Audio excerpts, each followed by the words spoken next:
Students, आज हम कथा भारती एक पुस्तक है जिसमें 4 कहानियां हैं। ध्रुव यात्रा, पंचलाइट, बहादुर और लाठी। आज हम लाठी कहानी का अध्ययन करेंगे। लाठी कहानी के विषय में पढ़ेंगे, लाठी कहानी को समझेंगे। ये लाठी कहानी लेखिका शिवानी द्वारा लिखी गई है। हम लेखिका भी कह सकते हैं और जो कहानी लिखते हैं उनको हम कहानीकार भी कहते हैं। शिवानी द्वारा लिखी गई ये कहानी है और इस कहानी में एक ये महिला शोषण पर भी लिखी गई है। इसके कई उद्देश्य हैं कहानी लिखने के। तो सबसे पहले हम इसके चरित्र देखते हैं, पात्र देखते हैं। कहानी के पात्र में एक बानु है जिसकी उम्र है 16 वर्ष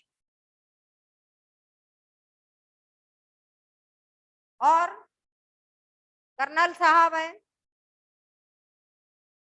कप्तान साहब कप्तान है।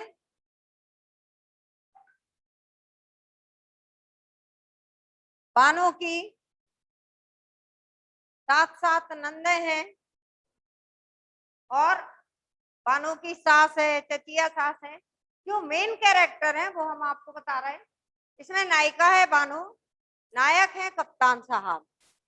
फिर कप्तान साहब की पत्नी प्रभा भी है।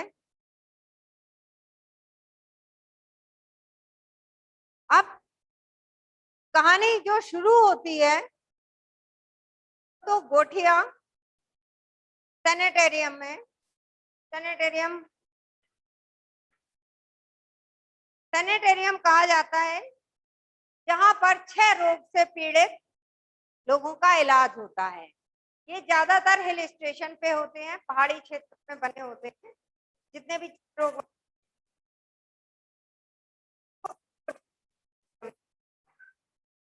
वहां कप्तान साहब अपनी पत्नी बानो जो 6 रोग से पीड़ित उसकी सेवा करते हैं।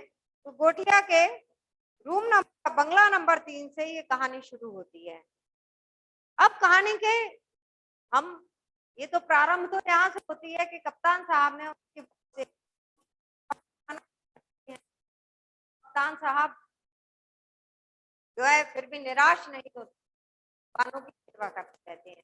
पर थोड़ा सा हम आपको बता दें क्या होता। बानो 16 वर्ष की थी। बानो 16 वर्ष की थी, किशोरी थी। उसका विवाह कप्तान साहब से हो गया। बानो बहुत सुंदर थी, बहुत नाजुक थी। विवाह हुआ और तीसरे दिन उसका विवाह कप्तान साहब से हुआ और कप्तान साहब को तीसरे दिन बसरा जाना पड़ा युद्ध पर। बसरा युद्ध पर वो गए। तो यहाँ कप्तान साहब तो चले, कप्तान साहब अपनी पत्नी से बहुत प्यार करते थे, उसकी बहुत केयर करते थे, बहुत अच्छी देखभाल करते थे। लेकिन जब तीसरे दिन वो बसरा चले गए तो पीछे से बानो की सास भी थी घर में, चचिया सास भी थी, 7 नंदे थी और भतीजे वगैरह भी थे, बहुत से लोग थे। तो बानो के ऊपर, बानो एक 16 वर्ष की किशोरी थी, दुबली पतली, और उसके ऊपर इतने बड़े परिवार का पूरा भार आ गया, काम का। सबने अपने अपने काम का बोझ बानो पर डाल दिया। नंदों की दिन रात बातें सुनना, घर का पूरा काम करना, घर के सब लोगों के कपड़े धोना, और फिर इतना ही नहीं, उनकी सास जो है उससे 5-5, 6-6 किलो दाल तो आती थी। और आपने देखा होगा पहाड़ी क्षेत्रों में जो मकानों की छतें होती हैं वो ऐसी ढालदार होती हैं, ऐसे ढालदार बनी होती है, ठीक है। तो ऐसी ढालदार छतों पर बानो जो है वो दाल की बड़ियां बनाया करती थी। अब ऐसी ढालदार छतों पर बैठना कितना कठिन होता है ऐसे, तो उस पर बैठकर वो बड़ियां बनाया करती थी। तो सारा काम जो था वो बानो के जिम्मे था, और काम तो काम, सबके ताने भी सुनना पड़ते थे बानो को। बानो हंसकर काम करती रही, सब कुछ करती रही, सब रही, ताने सुनती रही, लेकिन उसकी सास और चचिया सास ये कहना शुरू कि कप्तान साहब अब युद्ध से लौटकर नहीं आएंगे। ये बात बानो के हृदय को छू गई। इससे उसका हृदय बड़ा दुखी हुआ और निराशा भी।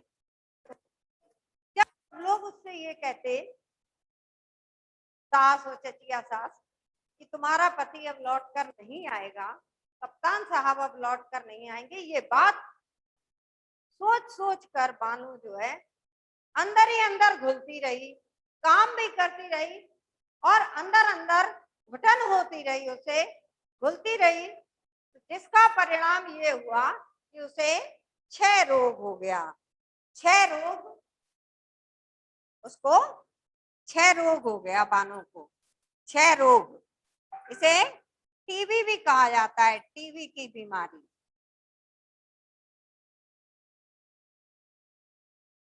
टीबी की बीमारी भी होती है, इसी को तपेदिक भी कहा जाता है। तो बानो को क्षय रोग हो गया। अब जब उनकी सास को, चाची सास को, कि बानो को क्षय रोग हो गया, तो क्षय रोग जो है वो संक्रामक रोग है, एक दूसरे से लग जाता है, संक्रामक रोग का जैसे। और फिर क्षय रोग जो है वो पहले बहुत मुश्किल था उसका इलाज होना, दूर रख दिया जाता था, उस व्यक्ति को दूर कर दिया जाता था परिवार से, कि कहीं इसका रोग किसी को लग ना जाए। तो ये क्षय रोग जब हुआ तो उन्होंने क्या करा, उसकी ससुराल वालों ने, सास ने और सबने उसको कोठिया सैनिटेरियम में दिया। बानो वहां भर्ती हो गई। 2 साल कप्तान साहब कर लिया था। तो वो वापस आए जब, तो उन्होंने सबसे पहले बानो को पूछा, तो पहले तो टालते रहे, उन्होंने तो उनकी माँ ने बताया टीबी हो गई, क्षय रोग हो गया, उसे सैनिटेरियम में भर्ती करा दिया। अब दूसरे दिन ही बानो के पास सैनिटेरियम में, और उन्होंने वहां पर किराए पर बंगला लिया, बंगला नंबर 3, और बानो की, बानो को जब उन्होंने देखा,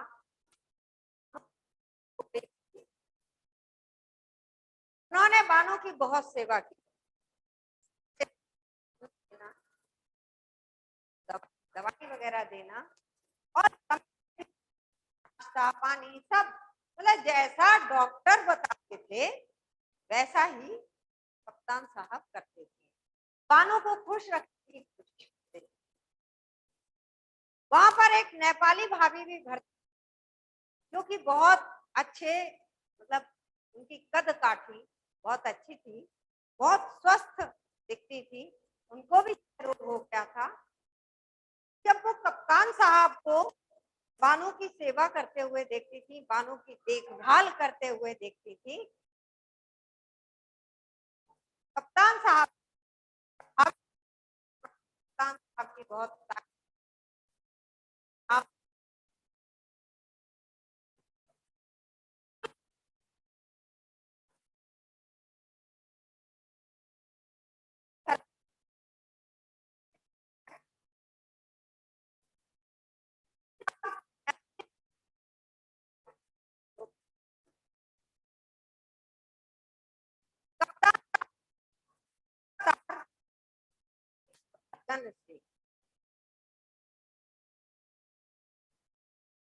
फिर डॉक्टर ने कप्तान साहब से कहा कि अभी आप बंगला खाली कीजिए और इन्हें अपने घर ले जाइए। बानों से कहा कि हम घर नहीं, हम कहीं और चले। कप्तान साहब निकलना था उन लोगों को। सुबह जब वो सोकर उठे, बानो अपने बिस्तर पर नहीं थी। वो बानो को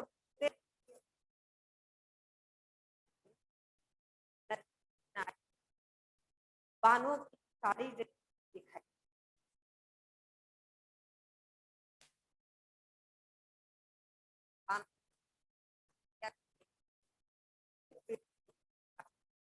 निराश घर लौट आए।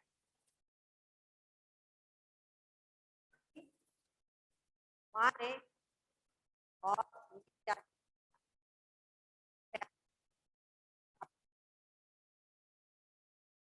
करने दूसरी हाँ नाम की लड़की से शादी कर ली, जिस जिसका जो रहन सहन का स्तर था बहुत उच्च कोटि का था। 4 साल में उनके 3 बच्चे हुए, 2 लड़के और 1 लड़की।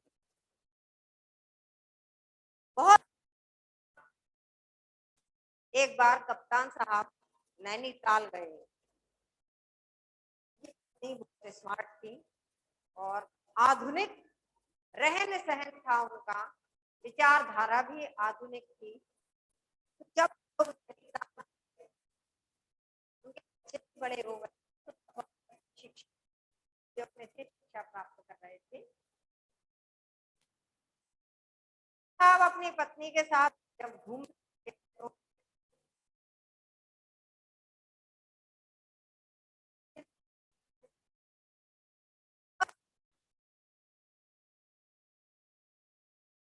तो कप्तान साहब तो वो उनकी पत्नी थी किसी और होटल में, हम चलते होटल में, लेकिन कप्तान साहब एक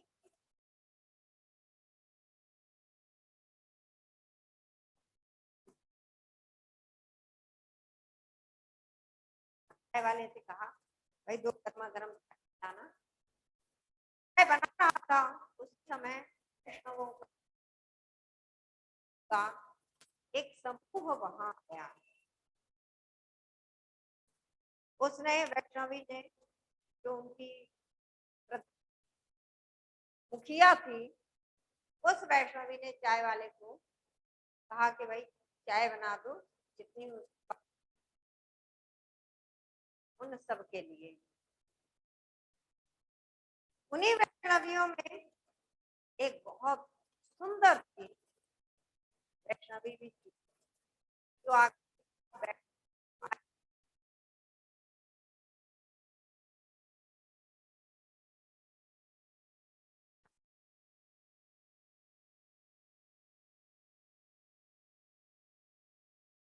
तो ही रहे, जो क्योंकि बिल्कुल बानो। कप्तान साहब ने सोचा बानो का ध्यान क्या था, कैसे आ सकती है, पर वो उसे देखती ही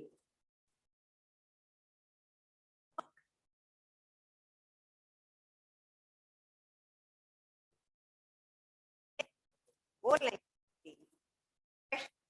बारे में बात के विषय में कि नदी बहती थी, हमारे गुरुजी ने निकाल लिया और इसको तब यानी टीवी थी, से खून निकलता था नाक से। हमारे गुरुजी ने दी दी और मुझे तो साहब कहे कि ये बानो ही है। उन्होंने ये बताया कि ना तो ये बोल सकती है, सूत्र को देखकर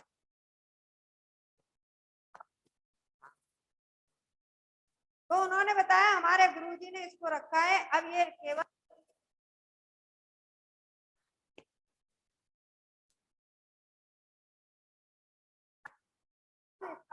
देखा, कौन इसके घर के लोग थे, कैसे इसकी मृत्यु हुई, कैसे ये नदी में गिर गई, किसी बात का पता नहीं। कब को देख थे और ये सोच रहे थे कि जिस को जब वो 6 रोग से पीड़ित थी, तब अच्छे अच्छे विशेषज्ञों ने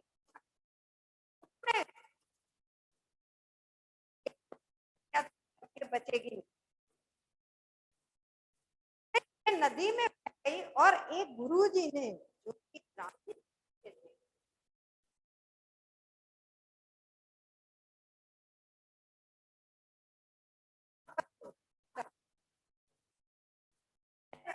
उन्होंने कहा कि ना बानों को कुछ है, ना ही बानो बोल सकती है, हुआ कि बानो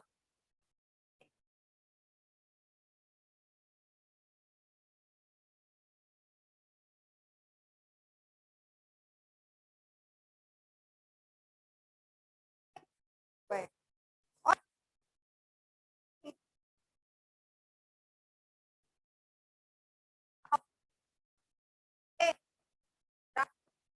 पार्टियों में उनकी का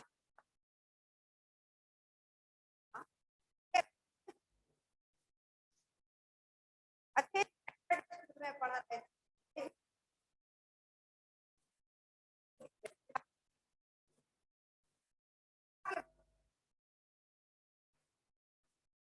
वहां ले नहीं होगा, और बानों को कुछ याद भी नहीं था, ले जाने का नहीं था, तो इसलिए उन्होंने बानों के विषय में किसी को कुछ नहीं बताया और चुपचाप अपने घर लौटा। अब शिवानी द्वारा लिखी गई ये लाठी कहानी का उद्देश्य हम बता रहे हैं आपको कि शिवानी जी ने ये कहानी लिखकर हमें क्या संदेश दिया, उनका उद्देश्य क्या था।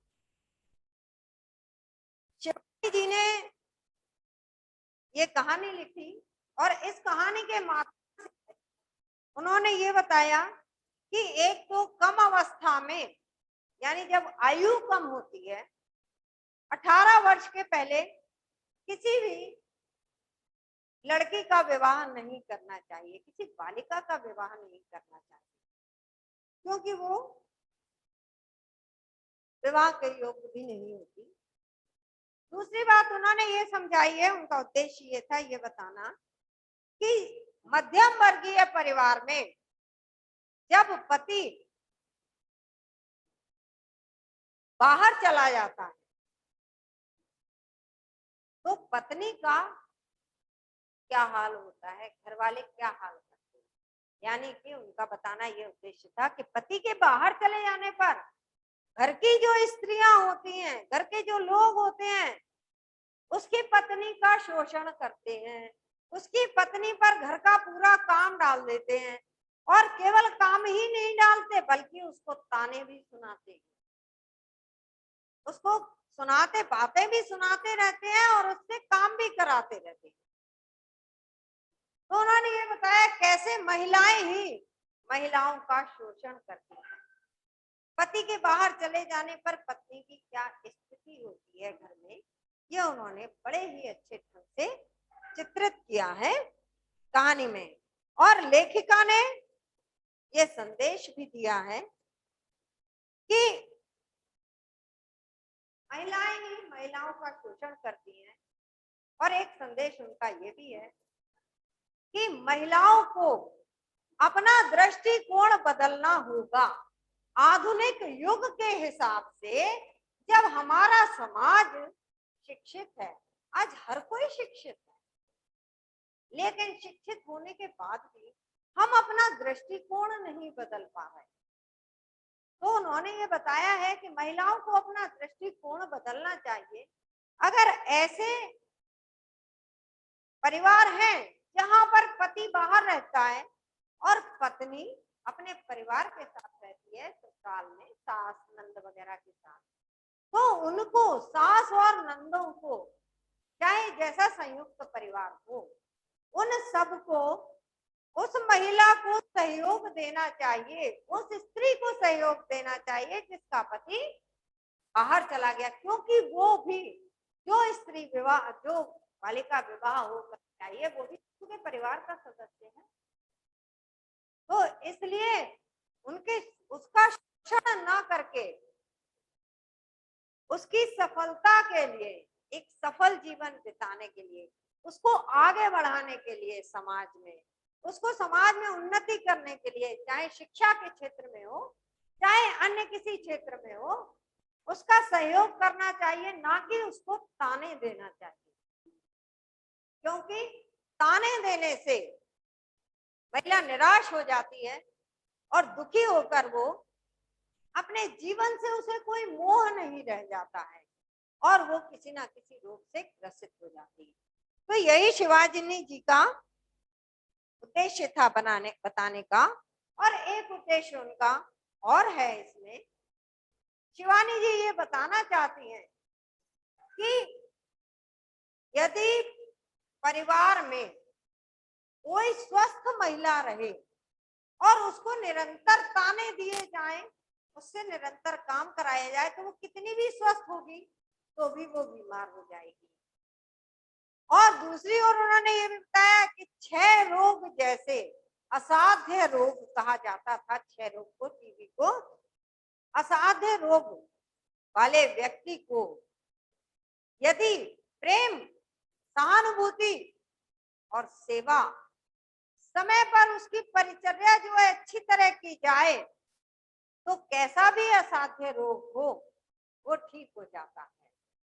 इसमें उन्होंने एक उदाहरण भी दिया है कि नेपाली भाभी जो स्वस्थ थी, लंबी चौड़ी थी, अच्छे कद काठी की थी, वो भी, उनकी सेवा किसी ने नहीं की। उनको टीबी हुई, 6 रोग हुआ, उनकी सेवा उनके घर वालों ने नहीं की, उनके घर वाले उनके पास भी नहीं आए, तो वो अति शीघ्र उनकी मृत्यु हो गई। लेकिन बानो क्योंकि कमजोर थी शरीर से, परंतु कप्तान था उसकी प्रेम और देखभाल। कुछ समय पर दवाई देते रहे, कप्तान प्रेम का ही परिणाम था। बानो परंतु नदी में बहने के बाद भी जहां भी वो गई होगी, उसकी भी सेवा शुश्रूषा उन गुरुजी ने की थी और वैष्णवियों ने की थी, तो वो ठीक हो गई, यानी 6 रोग से भी ठीक हो गई। वो कोई भी रोग हो, यदि उसकी सेवा प्रेम से करें और परिचर्या की समय करते रहे, देखभाल करते रहे, तो एक से एक असाध्य रोग भी ठीक हो सकता है। ये शिवानी जी ने बताया है और वो अपने उद्देश्य में पूर्णतः सफल हुई है शिवानी जी। अब आप लोगों को ये करना है कि इस कहानी का सारांश भी लिखना है और इसका उद्देश्य भी लिखना है।